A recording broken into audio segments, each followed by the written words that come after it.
Hello everybody, this is Alex from soyachinchay.com and we're standing in front of the Huawei flagship store in Shenzhen, and this is the Huawei Mate X3, the latest foldable to take on the Samsung Galaxy Z Fold series.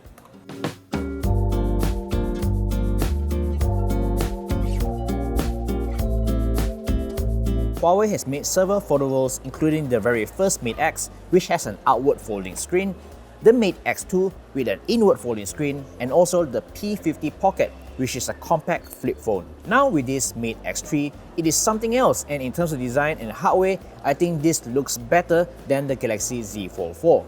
Not only it is thinner and lighter, it even comes with an IPX8 rated water resistance, which is on par with the new Galaxy Z series. When folded, the Mate X3 feels like a normal candy bar smartphone, and there's no tie gap when the device is shut closed. When folded, it is slightly over 11mm thick, and when unfolded, the panel is only 5.3mm thick, which is crazy thin.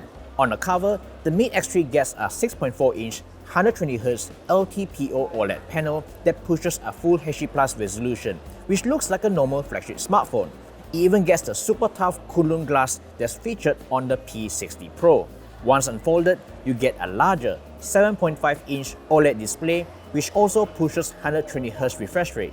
Unlike early generation foldable devices, including the new Magic VS, the flexible screen on the Mate X3 feels more durable, and the crease is hardly noticeable.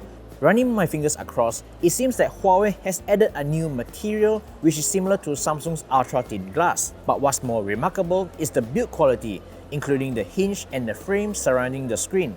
I think this feels better, if not the same as the Galaxy Z Fold 4. In terms of the foldable user experience, the Mate X3 can run two apps side by side, either horizontally or vertically. On top of that, you can also run two more floating apps, so that's a total of 4 apps running at the same time. But I must say that the multitasking experience still doesn't feel as polished as the Galaxy Z Fold series, and it has a steeper learning curve to learn how to snap apps side by side.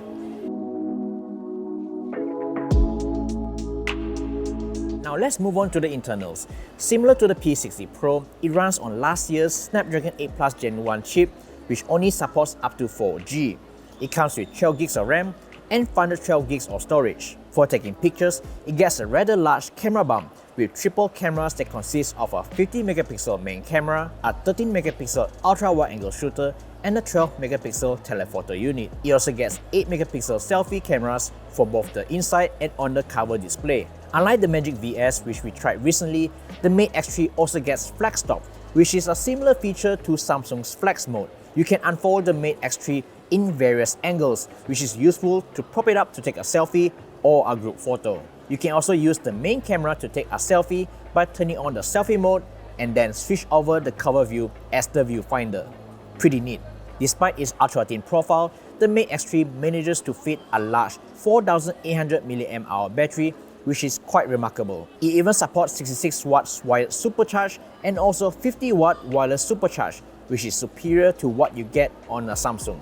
As usual with any new Huawei smartphones, you'll have to use the Huawei App Gallery to install your apps. There's still no Google Play Store on this device, so there might be an issue for those switching from other Android brands. Huawei is still trying very hard to get more developers to list their apps on this app gallery, and most of the popular apps, including online banking apps and e-wallets, are already on board.